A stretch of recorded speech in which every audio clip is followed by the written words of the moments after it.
My name is Timothy, and I'm here to talk about building SaaS applications with Django. Um, okay, yeah. So let's get down to business. I'm sure a lot of us have seen this meme before. It talks about don't deploy on Friday. So this is a common issue, especially when you have to manage a lot of servers and instances. For example, you have a lot of clients and you have to manage their servers. It's basically not a good practice to deploy on Friday because things might break and you're off on the weekend. You don't start doing your server, whatever. So it's a very common issue we have whenever you're working with multiple instances. So basically, what's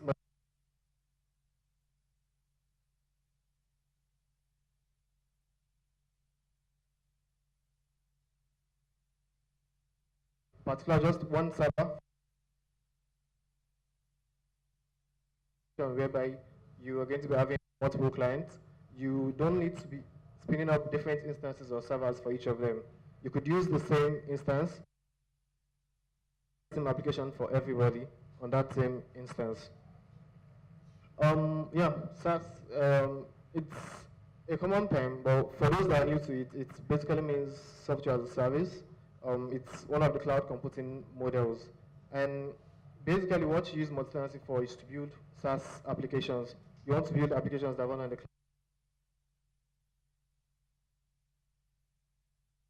So while preparing this talk, I built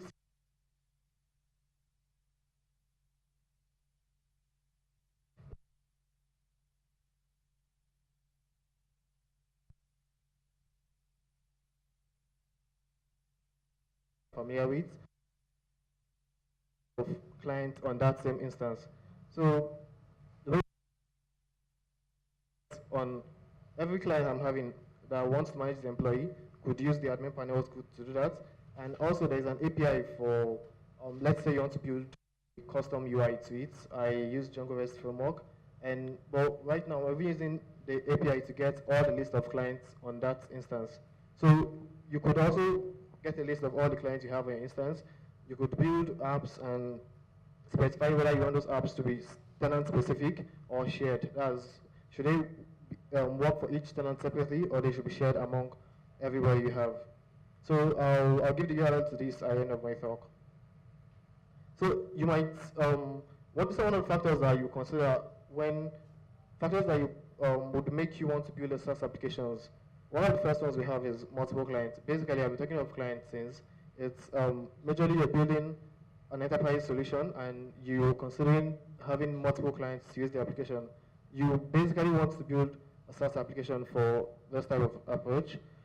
Also, new releases. So let's say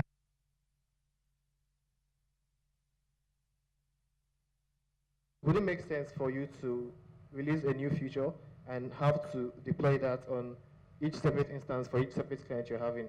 You want to have a case whereby you just deploy your new release and everybody that is using your software gets it.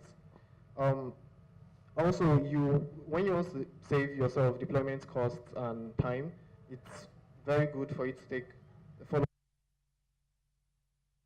You don't get to spend lots of times on various instances or various servers. You could just do that with one simple server and have everything fine. So you basically save you a lot of cost and time.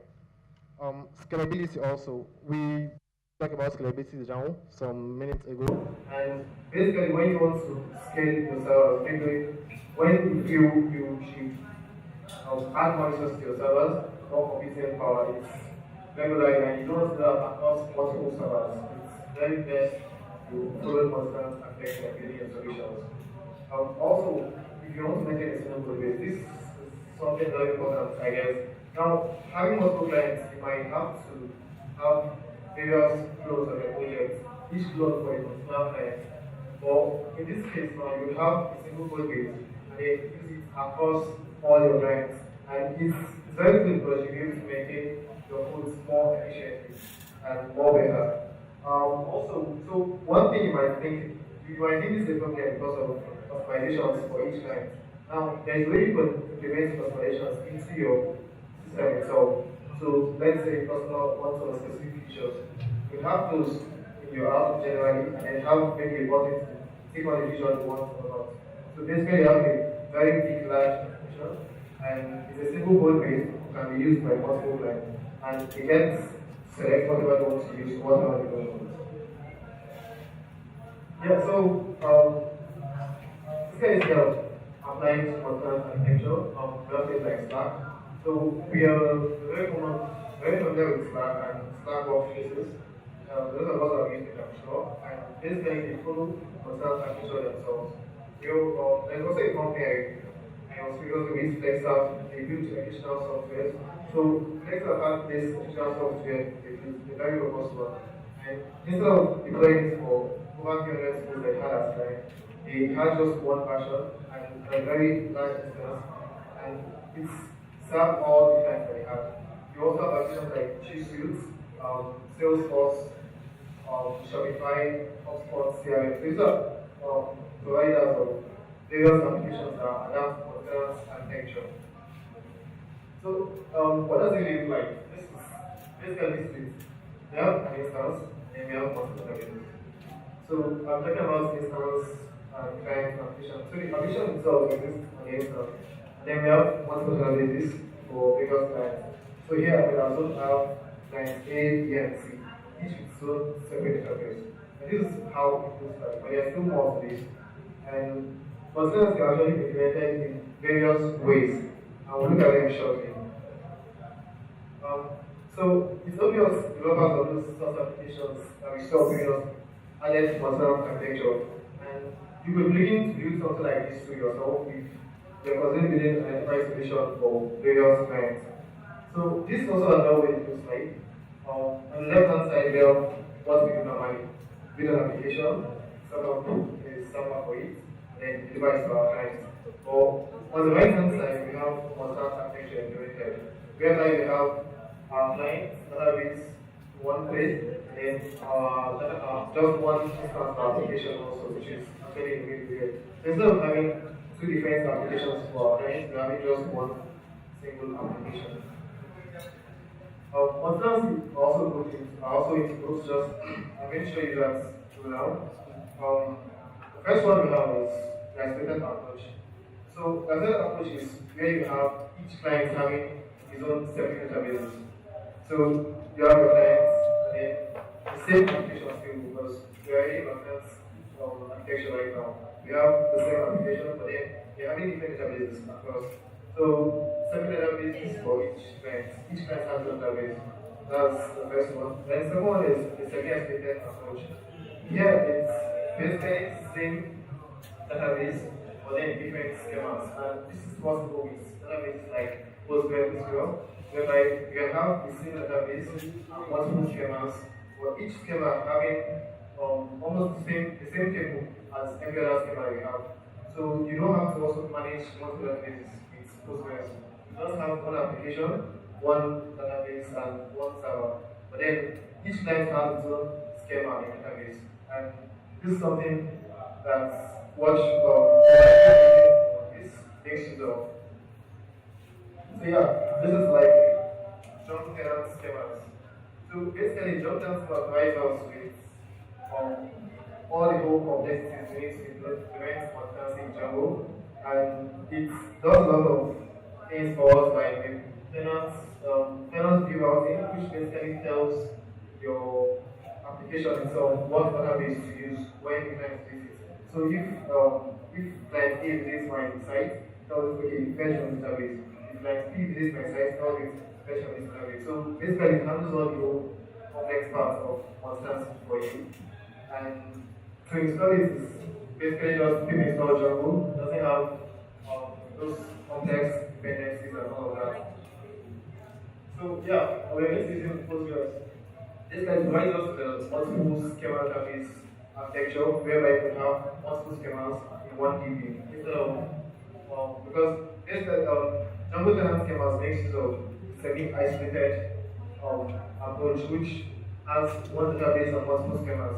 And so it works together with Postgres. If you're using Django tenants came out, then you really need to, you have to use PostgreSQL with basically a rule. Yeah.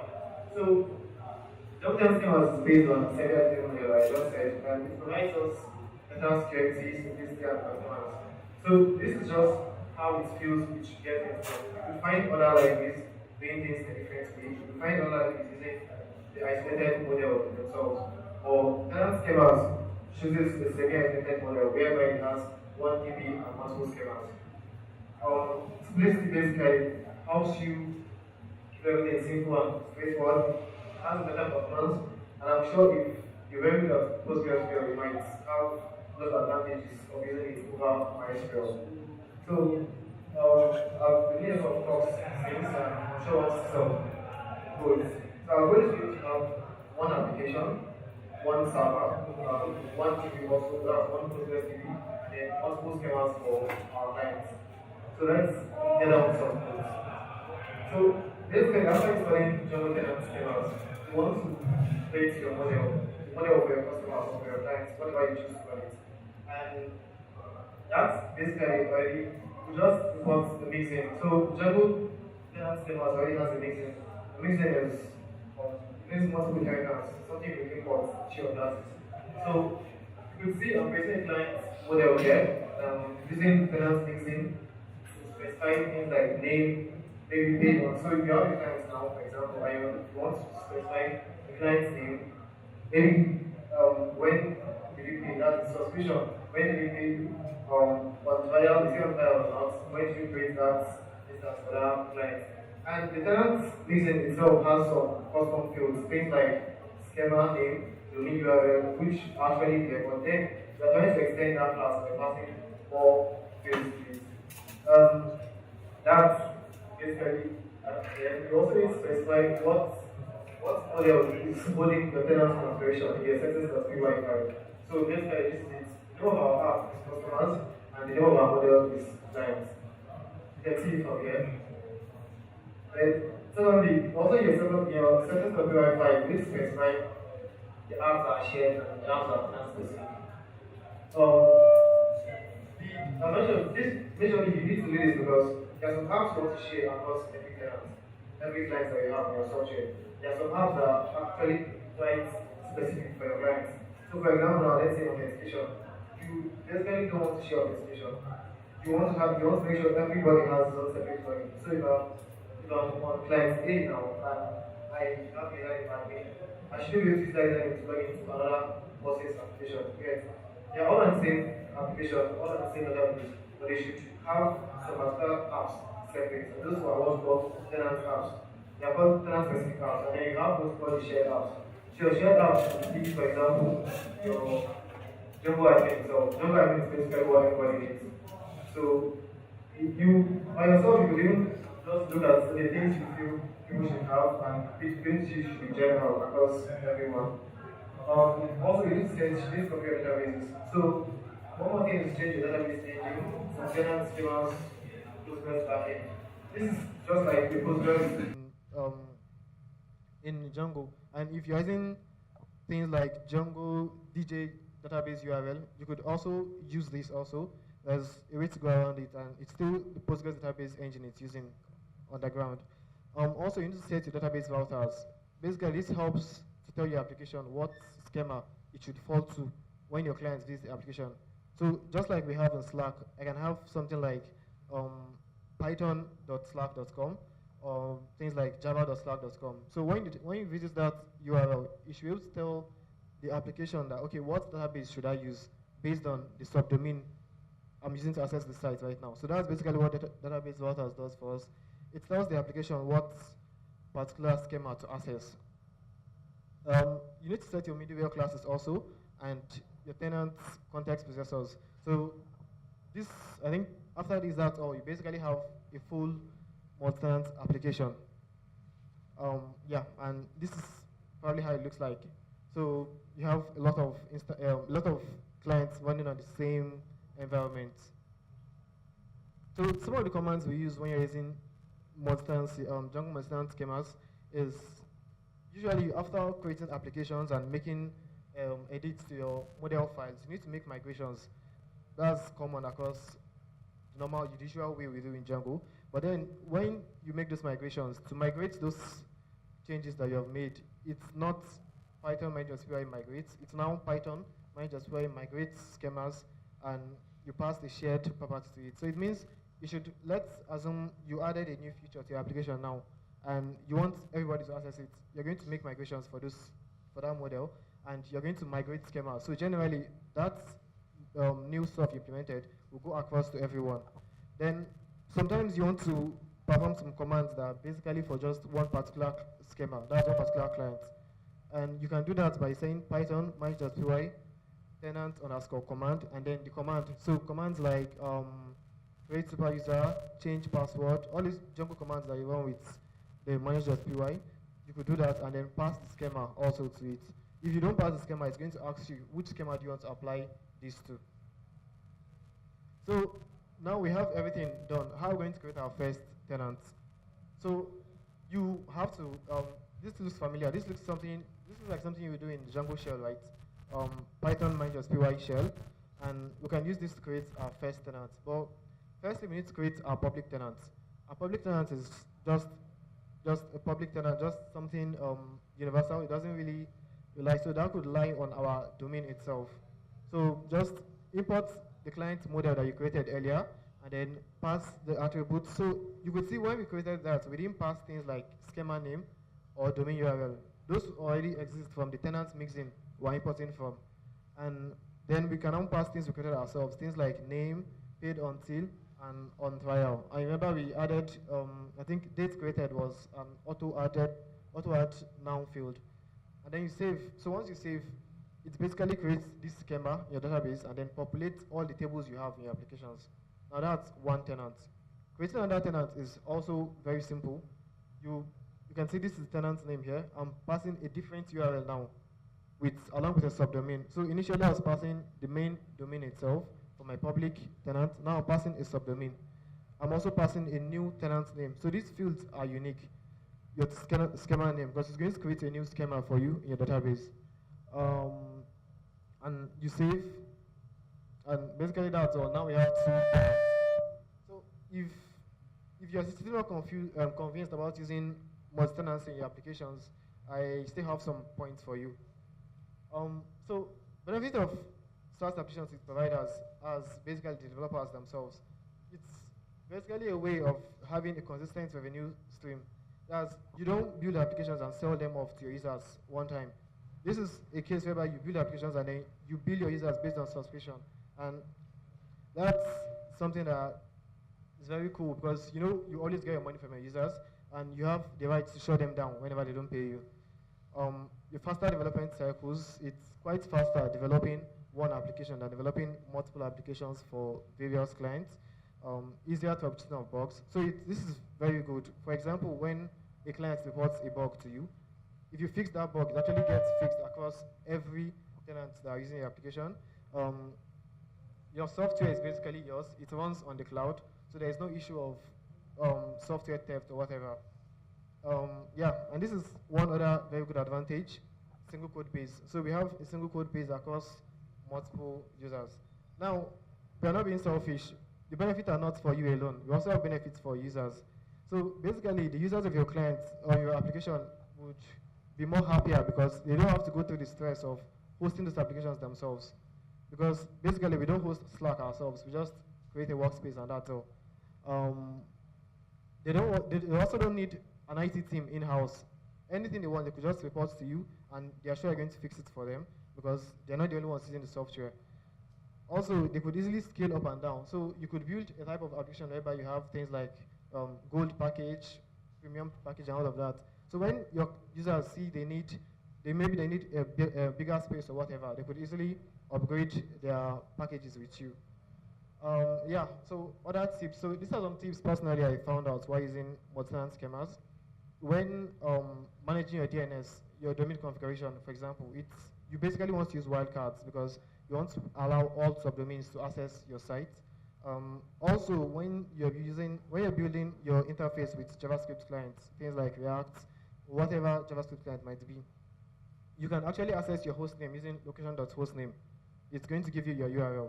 So because you want to, you can, so this is, I'm not going to hard code my API here because I don't know what host the client is coming from, but I can determine that using JavaScript by just specifying location.host name, then I get access to my API endpoints. Also, when generating SSL certificates, you don't want to specify a particular domain. You can use your asterisk generate SSL certificates. Yeah, thank you. So that's my talk.